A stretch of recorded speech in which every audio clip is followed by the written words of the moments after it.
নমস্কাৰ, আনটুল বাই চক্ৰৱৰ্তী এটা পডকাষ্ট আপোনালোকৰ আশীৰ্বাদ বিচাৰিছোঁ।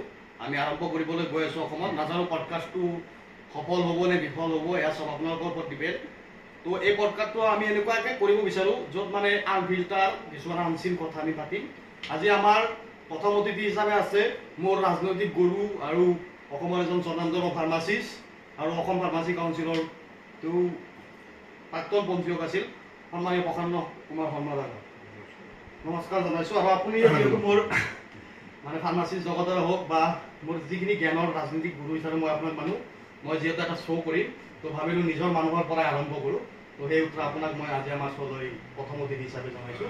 আমাৰ আনটুল বাই চক্ৰৱৰ্তী শ্ব'টো ইউটিউবত চলিব, ফেচবুকত এটা পেজ থাকিব। তো এইখন মঞ্চৰ প্ৰথম অতিথি হিচাপে আপোনাক আমি আদৰণি জনাইছোঁ। হয়, আপুনি যিহেতু ফাৰ্মাচিষ্ট, প্ৰথমতে আমি ফাৰ্মাচিষ্ট হয় কি, ফাৰ্মাচিষ্টৰ বিষয়ে অসমৰ ৰাইজক অলপ ক'ব নেকি? মই ফাৰ্মাচিষ্ট হ'বলৈ যিখিনি মানে ফাৰ্মাচী কাউন্সিল অফ ইণ্ডিয়াৰ প্ৰাপ্ত শিক্ষানুষ্ঠানৰ পৰা ডিগ্ৰী ডিপ্ল'মা পাছ কৰি অসম ফাৰ্মাচী কাউন্সিলত পঞ্জীয়ন হ'লেহে তেওঁ ফাৰ্মাচিষ্ট হয়। কিন্তু এই আজি 2 বছৰৰ পৰা ফাৰ্মাচিষ্টবিলাকে শিক্ষা সমাপ্ত কৰি অহাৰ পিছত তেওঁলোকৰ পঞ্জীয়ন হোৱা নাই। মই বিশেষ অসম ফাৰ্মাচী কাউন্সিলত কিছুমান ব্যক্তিয়ে সেইখিনি কথা পাতিম দাদা, সেইখিনি কথা পাতিম। কিন্তু আগতে আমি ক'ব খুজিছোঁ ফাৰ্মাচিষ্ট মানে কি, অসমৰ ৰাইজক আপুনি অলপ বুজাই দিব নেকি? ফাৰ্মাচিষ্ট কি ডিগ্ৰী বা ডিপ্ল'মা থাকে? ফাৰ্মাচিষ্টৰ pharmacy 2 years diploma in pharmacy থাকে, 4 years ডিগ্ৰী থাকে, M.Pharm থাকে, হায়াৰ এডুকেশ্যন PhD থাকে। সেইখিনি বস্তু মানুহ এজনৰ কিবা বেমাৰ আজাৰ হ'লে প্ৰথম মানুহজনৰ প্ৰথম লগ পোৱা ব্যক্তিজন হৈছে ফাৰ্মাচিষ্ট। ফাৰ্মাচিষ্টৰ বেছিক কাম কি? ঔষধ দিয়া ন? ঔষধ দিয়ে, কিন্তু ফাৰ্মাচিষ্টজনে ৰোগীজনৰ কি বেমাৰ, কেনেকুৱা ধৰণৰ ক'ত যাব লাগিব এটা পথ প্ৰদৰ্শক। প্ৰথম মানুহজনে পথ প্ৰদৰ্শক। তেওঁ তেওঁ প্ৰথম নিজে এটেণ্ড কৰিব, কাৰণ এডুকেশ্যন ৰেগুলেশ্যন 1991 মতে ফাৰ্মাচিষ্টজনে পেচেণ্টজনক এটেণ্ড কৰি কি হৈছে চাই চিতি তেওঁ সেইমতে তেওঁ পথ দেখুৱাই দিব। মানে এটা ফাৰ্মাচীত ঔষধ বেচাৰ যিটো নৈতিকতা বা ৰাইট, সেইটো ফাৰ্মাচিষ্টৰ ওচৰত আনে বেলেগে নোৱাৰে। এইটো ছেকশ্যন 42 এতিয়া দ্বিতীয় কুৱেশ্যন, আপুনি কিমান চনত ফাৰ্মাচিষ্ট হৈছে বা অসমত ফাৰ্মাচী শিক্ষা কেতিয়াৰ পৰা প্ৰৱৰ্তন হৈছিল বা আৰম্ভ হৈছিল? অসমত ফাৰ্মাচী শিক্ষা একদম ব্ৰিটিছৰ দিনৰ পৰা। মই পোৱা তথ্য মতে মানে 1932 চনতে মই কিছুমান ৰেকৰ্ড পাইছিলোঁ। নাই, যেনেকুৱা সৰ্বভাৰতীয় পৰ্যায়ত যেনেকুৱা ফাৰ্মাচিষ্টৰ পিতৃ বুলি মহাদেৱ লালক কোৱা হয়, এনেকুৱা অসমৰ ক্ষেত্ৰত প্ৰথমে কোনো ফাৰ্মাচিষ্ট কৰিছিল, তেওঁৰ কিবা তথ্য আছে? অসমৰ সেনেকুৱা এজন ৰয় বুলি এজন আছিল, মই ৱেবছাইটত মই আপলোড কৰিছিলোঁ, সেইটো বিচাৰিলে পাব, PC ৱেবছাইটত আছে। কিন্তু অসমত ডিপ্ল'মা আৰম্ভ হৈছে 1962 চনত, আৰু তাৰপিছৰ পৰা ক্ৰমান্বয়ে এতিয়া ডেভেলপ হৈ গৈ আছে। এইটো বস্তু মই বিশেষ দীঘলীয়াকৈ নকওঁ, মই এটাই এইবিলাক দেখি শুনি মোৰ খুব এটা হেৰি লাগিছে যে 2 বছৰে ফাৰ্মাচী শিক্ষা সমাপ্ত কৰা ছাত্ৰ ছাত্ৰীসকলক ৰেজিষ্ট্ৰেশ্যন দিয়া নাই। অসম ফাৰ্মাচী কাউন্সিলত যে 2 বছৰ ধৰি মানে নিষ্ফল হৈ আছে বা অসম ফাৰ্মাচী কাউন্সিল যে বিকল হৈ আছে, মানে ইয়াৰ কাৰণটো কি? ইয়াৰ কাৰণটো মই কৈ আছোঁ যে ফাৰ্মাচী আইন 1948 চন আৰু অসম ফাৰ্মাচী কাউন্সিল ৰুল 1959 চনৰ মতে কাৰ্যবাহীটো অসম ফাৰ্মাচী কাউন্সিল গঠন কৰিছে অসম চৰকাৰে। কিন্তু তেওঁলোকে নিজৰ যিকোনো কাম কৰিব লাগিলে সদায় ফাৰ্মাচী আইন আৰু ৰুল মতে কৰিব লাগে। গতিকে তেওঁলোকৰ এই আইন আৰু ৰুল মতে কিছুমান ব্যক্তিয়ে চলা নাই, যিখিনি মানুহ জড়িত আছে তেওঁলোকে চলা নাই। নচলাৰ কাৰণে শিক্ষা সমাপ্ত কৰা ছাত্ৰ ছাত্ৰীসকলে 2 বছৰে পঞ্জীয়ন পোৱা নাই। মানে মই এই বছৰটো দীঘলীয়া এইকাৰণে নকৰোঁ, দীঘলীয়াটো বহুত হ'ব। 7,000 বা 8,000 ল'ৰা ছোৱালীয়ে যে নিজৰ হস্পিটেল ট্ৰেইনিং সম্পূৰ্ণ কৰি বা B.Pharm পাঠ্যক্ৰম সম্পূৰ্ণ কৰি 2 বছৰ ধৰি যে বা 1.5 বছৰ ধৰি যে ৰখি আছে ফিজ জমা দি কিনে, অসম ফাৰ্মাচী কাউন্সিলত এজন পঞ্জীয়কো আছে, তথাপি ৰেজিষ্ট্ৰেশ্যন কিয় পোৱা নাই? কেনেকুৱাকে পাব পাৰে? তেওঁলোকে নাজানে, তেওঁলোকে নাজানি আইন কানুন নাজানাৰ কাৰণে তেওঁলোকে নিজৰ মই মতালি বা কিবা এটা চক্ৰান্ত দুষ্ট চক্ৰৰ পাল্লাত পৰি কামটো কৰি আছে। মই এতিয়া অসম চৰকাৰক এটা অনুৰোধ জনাব বিচাৰিছোঁ যে মই যিহেতু 2009 চনৰ পৰা ফাৰ্মাচী কাউন্সিলত মই আৰু আমাৰ 2জন সতীৰ্থ আছিল, আমি সুন্দৰভাৱে চলাই আছিলোঁ। মই এজন পঞ্জীয়ক আছোঁ, মোক কিবা এটা মানে দুষ্ট চক্ৰৰে লগ লাগি মোক আঁতৰাই ৰাখিছে, কিন্তু মোক এতিয়ালৈকে কাউন্সিলৰ পৰা ৰিলিজ দিয়া নাই। মই কাউন্সিলৰ কৰ্মচাৰী হৈ আছোঁ, মই ৰিলিজ নহয়। বৰ্তমান ল'ৰা ছোৱালীবিলাকৰ আন্দোলন বা এইবিলাক দেখি মই চৰকাৰক এটা অনুৰোধ জনাইছোঁ যে মই বাৰে বাৰে অনুৰোধ কৰি আছোঁ যে এই দায়িত্বটো মোক দিয়ক। মোক দায়িত্ব দিয়াৰ পিছদিনাৰ পৰা মই ৰেজিষ্ট্ৰেশ্যন দিম। এতিয়া যে ৰেজিষ্ট্ৰেশ্যন পোৱা নাই 7,000 8,000 ল'ৰা ছোৱালী GMC AMC ডিব্ৰুগড় ল'ৰা ছোৱালী আছে, ইয়াত কিন্তু চৰকাৰেতো কেতিয়াও কোৱা নাই ৰেজিষ্ট্ৰেশ্যন দিব নালাগে। চৰকাৰে ৰেজিষ্টাৰ দি ৰাখছে কিবা হিমাংশু তেওঁ কিয় ৰেজিষ্ট্ৰেশ্যন দিব পৰা নাই সেইখিনি কথা ক'ব নেকি? তেওঁ নাজানে। চৰকাৰে এজন মানুহ নিযুক্তি দিছে, তেওঁ যিটো পদত নিযুক্তি দিছে সেই পদৰ দায়িত্ব কৰ্তব্য কি আছে মানুহজনে জানিব লাগিব। তেতিয়াহ'লে সেইখন আসনত তেওঁ কিয় বহি আছে? সেইটো তেওঁৰ কথা। তেওঁ কৰ্মযোগ্য পালন কৰিব লাগে। চৰকাৰে দায়িত্ব এটা পদৰ দায়িত্ব দিছে চৰকাৰে, তেওঁ কৰা নাই, তেওঁ নাজানে। কিন্তু এই বিগত 1.5 বছৰ ধৰি 7,000 8,000 ল'ৰা ছোৱালী যে মানসিক অৱস্থাটো বেয়া হৈ আছে, সেইটোতো সাংঘাতিক কথা। সেইখিনি ল'ৰা ছোৱালী তেওঁলোকে যে সহ্য কৰি আছে তাৰ বাবে তেওঁলোক ধন্যবাদ দিব লাগে। সমাধানৰ ৰাস্তা কওক, সমাধানৰ ৰাস্তা তেওঁলোকে যিটো নোৱাৰে। আৰু মোক এতিয়ালৈকে মোক অব্যাহতি দিয়া নাই, মোক অফিচৰ পৰা মোক ৰিলিজ দিয়া নাই। মই কৰ্মচাৰী হৈ আছোঁ, ৰিলিজ নিদিয়া কাৰণে মই অন্য একো কাম কৰিব নোৱাৰোঁ। চৰকাৰক মই অনুৰোধ বাৰে বাৰে কৰি আছোঁ, মই লিখিতভাৱে বহুতবাৰ মানে কৈ আছোঁ যে এই কামটো মোক কৰিব দিয়ক। মোক ইয়াৰ আগতে 2009 চনতো এনেকুৱা ঘটনা এটা ঘটিছিল। মানে অসম চৰকাৰে এতিয়া ইচ্ছা কৰিলে আপোনাক মানে আকৌ যিটো এণ্ট্ৰান্স আপোনাক ৰেজিষ্টাৰ হিচাপে কৰিছিল সেইখিনি কৰিলে আকৌ অসমৰ ল'ৰা ছোৱালীক ৰেজিষ্ট্ৰেশ্যন পোৱাৰ পচিবিলিটি আছে নেকি? পাব, 100% পাব। কিন্তু মোক কাৰ্যালয়ত যাব নালাগে বুলি এটা আদেশ উলিয়াইছে। সেই আদেশটো এটা ভুল তথ্য দি কিছুমানে লগ লাগি উলিয়াইছে। তেতিয়া সভাপতিয়ে কথাটো গম পাই মোক কৈছে যে আপুনি এতিয়া আহিব নালাগে, যেতিয়া আমি মাতিম তেতিয়া আহিব। সেনেকৈ চিঠি এখন দি মোক ৰিলিজ দিয়া নাই, মোক ৰাস্তাটো ৰাখি দিছে। এতিয়া চৰকাৰে যদি মোক সেই আদেশটো বাতিল কৰিব লাগিব, কাৰণ চৰকাৰৰ এটা আদেশটো যাব নালাগে। মই যে কাৰ্যালয়ত যাব নালাগে বুলি মোক যিটো আদেশ দিছে সেই আদেশটো বাতিল কৰিলে মোৰ তাতে যাব পৰা হৈ গ'লো। মই হ'লে মই পিছদিনাৰ পৰা ৰেজিষ্ট্ৰেশ্যন দিম। ইয়াত কোনো আইনত কোনো বাধা নাই। কিন্তু এই ল'ৰা ছোৱালীখিনিৰ কৰণীয় কি? এই ৰেজিষ্টাৰ আছে তেখেতক কি সুধিব লাগে? তেওঁলোকে কৰিব নোৱাৰে।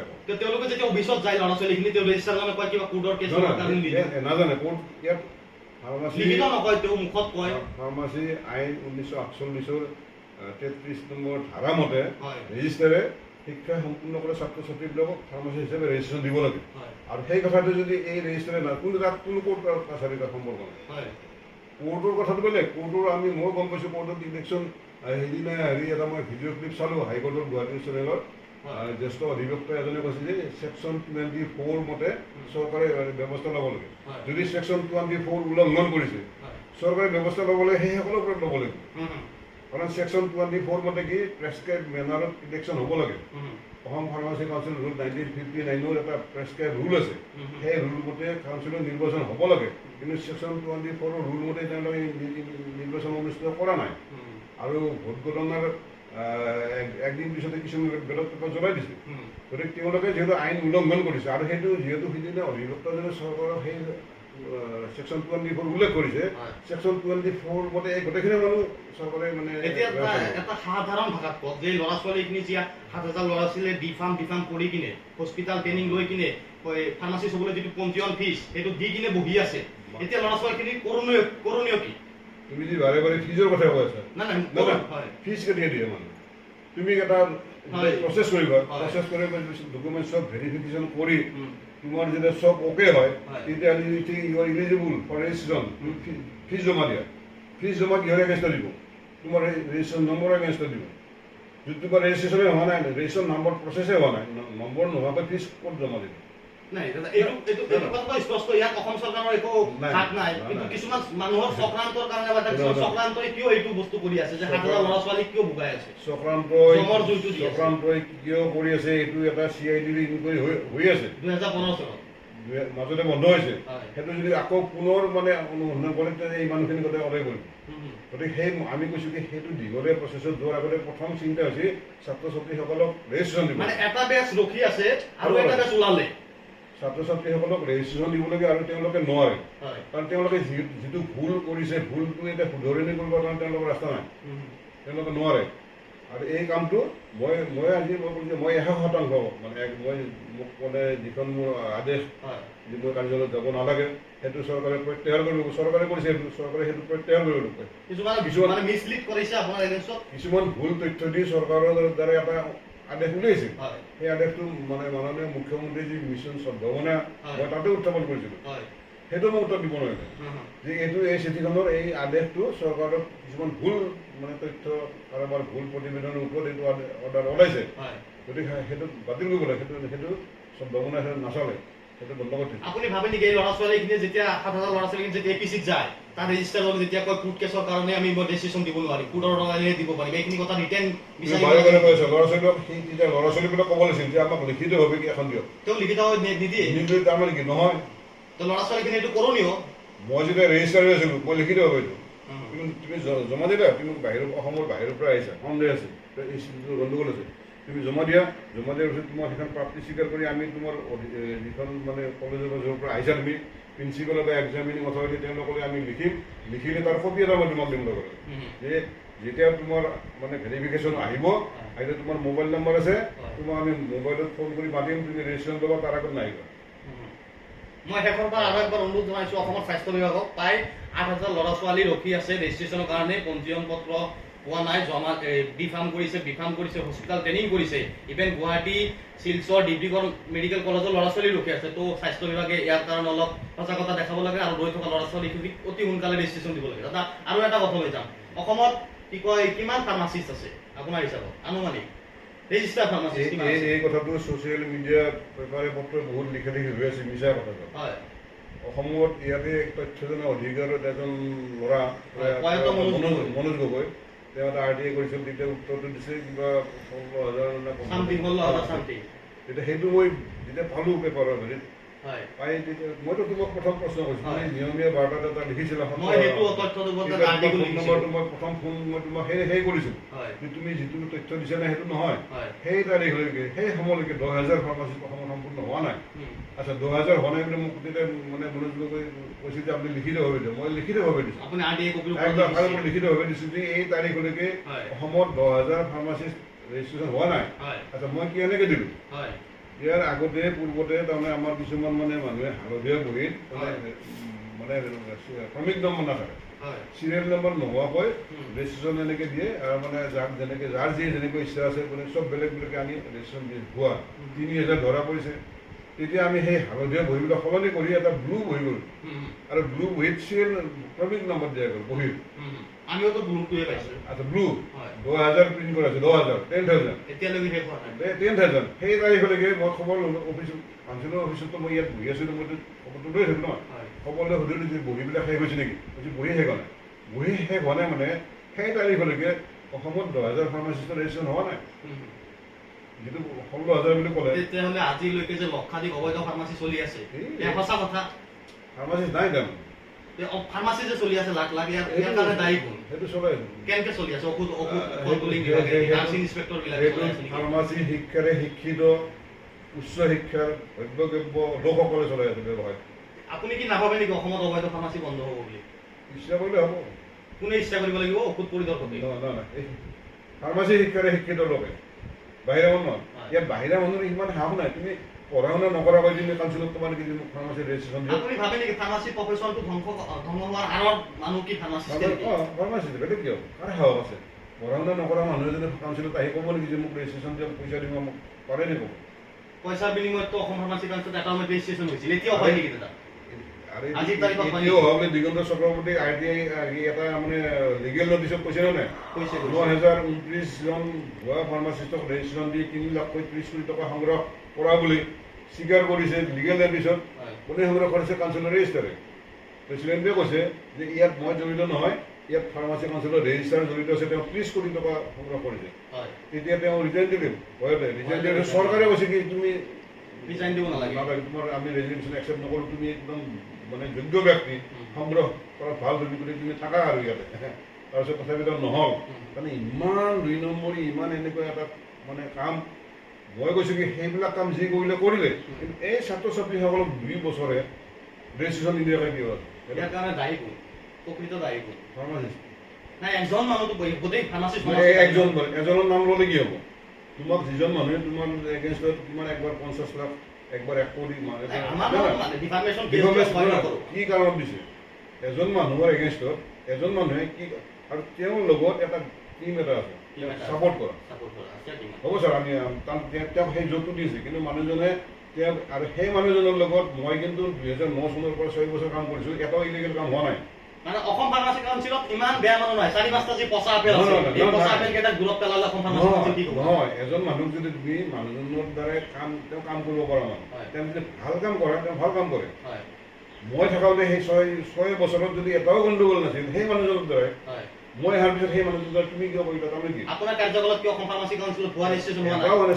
মই ডেট কওক কেতিয়াৰ পৰা কেতিয়ালৈকে? 18 ফেব্ৰুৱাৰী 2009 চনৰ পৰা অন ৰেকৰ্ড কৈ আছে। অন ৰেকৰ্ড 18 ফেব্ৰুৱাৰী 2009 চনৰ পৰা 4 জানুৱাৰী 2016 চনলৈকে এটাও ভুৱা ৰেজিষ্ট্ৰেশ্যন হোৱা নাই Assam pharmacy Assam council. Pharmacy কাউন্সিলত। কাৰোবাৰ যদি সাহস আছে, কিবা তথ্য আছে উলিয়াওক, মই সেইটো মানে চেলেঞ্জ কৰিম। আৰু এটা কথা আপোনাক সুধিম, এটা যিসকল ল'ৰা-ছোৱালী ফাৰ্মাচিষ্ট পঢ়িব খোজে, কাৰণ যিসকল ল'ৰা-ছোৱালী হাই ছেকেণ্ডেৰী চায়েন্স কৰে, পাছ কৰে বা MBBS-ত BDS-ত চিট নাপায়, সাধাৰণতে চকু যায় ফাৰ্মাচিষ্টলৈ বা B.Pharm পঢ়িব। সেইসকল ল'ৰা-ছোৱালীক আপুনি কি বাৰ্তা দিব? কাৰণ আজি অসমকে ধৰি ফেচবুকতে আমি দেখা পাইছোঁ, কলিকতাৰ বিভিন্ন জেগাত যে আমাৰ ইয়াত এডমিশ্যন লওক, আমি পঢ়াই দিম, PCR এপ্ৰুভ নোহোৱা কলেজ আজিকালি বৰপেটা ধুবুৰীতো বিয়পি পৰিছে। তো যিসকল গাৰ্জেনে এডমিশ্যন ল'ব, তেওঁলোকে ইমান দীঘলীয়া কৰিব নালাগে।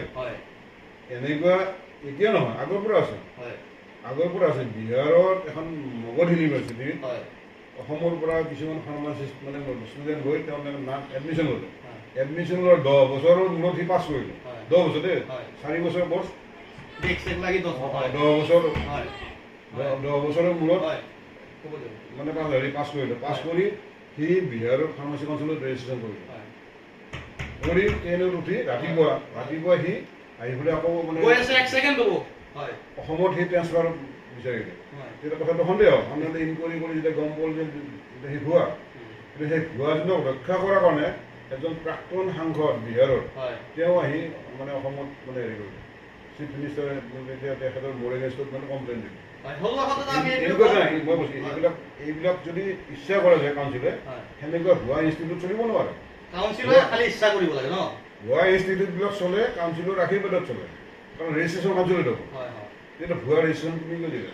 সেইটোৱে মই লাষ্টত এটাই কথা ক'ম, যিসকলে ল'ৰা-ছোৱালীয়ে ফাৰ্মাচিষ্ট এডমিশ্যন ল'ব, তেওঁলোকে চাই ল'ব যিখন কলেজত এডমিশ্যন লয় সেইখন PCR এপ্ৰুভ হয়নে নাই। আৰু যি 7,000-8,000 ল'ৰা-ছোৱালী ৰখি আছে B.Pharm কৰি, তেওঁলোকে ৰেজিষ্ট্ৰাৰৰ পৰা লিখিত আনিব লাগে কিহৰ কাৰণে ৰখি আছে। আৰু অসম চৰকাৰৰ স্বাস্থ্য বিভাগে আমাৰ প্ৰাক্তন অসম ফাৰ্মাচী কাউন্সিল দিয়া নাই, যদি দাদাক সংস্থাপন দি কিনে যিসকল ল'ৰা-ছোৱালী আছে যিটো আদেশ কাৰোবাৰ কথা শুনি ভুল তথ্যত মোক কাৰ্যালয়ত যাব দিয়া নাই, সেই আদেশটো চৰকাৰে বাতিল কৰিব। বাতিল কৰিলে মোৰটো কণ্টিনিউ হৈ গ'ল। আৰু দাদা ধন্যবাদ জনাইছোঁ, আজি পডকাষ্টটো সৰু কৰিছোঁ। আৰু আমাৰ পডকাষ্টৰ এটাই আজি বাৰ্তা আছিল যে য'তে ঔষধ তাতে ফাৰ্মাচিষ্ট। অসমৰ ৰাইজক আমি এটাই বাৰ্তা দিব খোজোঁ, আপোনালোকে যিখন ফাৰ্মাচীৰ পৰাই বা যিখন ঔষধালয়ৰ পৰা ঔষধ কিনিব, তাত থকা ল'ৰাজন বা মানুহজন ফাৰ্মাচিষ্ট হয় নে নাই, তেওঁৰ ৰেজিষ্ট্ৰেশ্যন নম্বৰ আছে নে নাই, এয়া জানি কিনে একবাৰ ঔষধ কিনিব, এয়াই আমি আহ্বান জনালোঁ। আৰু আমাৰ প্ৰথম আজিৰ পডকাষ্টটো কেনেকুৱা হৈছে নাজানো, আশীৰ্বাদ বিচাৰিছোঁ, আগলৈকে আমি ভাল পডকাষ্ট কৰিম। ধন্যবাদ, থেংক ইউ।